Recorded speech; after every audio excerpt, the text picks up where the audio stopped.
Hello, my LGBT cuties, and welcome back to another episode of A Jaded Gay. I'm Rob Lovelace, and today we're talking about the Castro Clone, a gay male archetype that helped shape queer identity, masculinity, and fashion in the years following the Stonewall riots. Now, the Castro Clone emerged during the 1970s and took its name from the San Francisco's Castro district, one of the first major gay neighborhoods in the United States. At a time when LGBTQ+ visibility was rapidly growing, many gay men began embracing a distinctly masculine aesthetic that included fitted t-shirts, Levi jeans, work boots, mustaches, and rugged blue-collar inspired fashion. On the surface, it may have looked like a simple trend, but the Castro Clone represented something much bigger. For many gay men, it was a way of challenging stereotypes that portrayed gay men as weak, feminine, or outside traditional ideas of masculinity. It was also one of the first widely recognizable forms of queer self-expression that signaled identity to other gay men while also remaining relatively acceptable in mainstream society.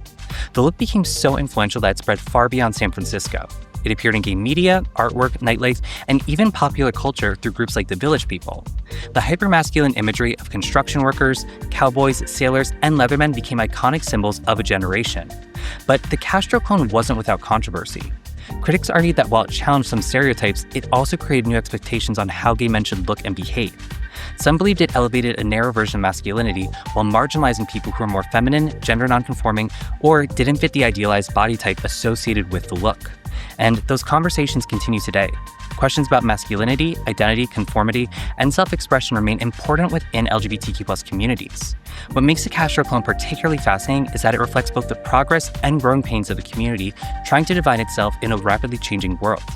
Its legacy can be seen in modern fashion and culture. Elements of the look like tank tops, denim, workwear, trucker hats, and rugged Americana styling continue to cycle back into popularity.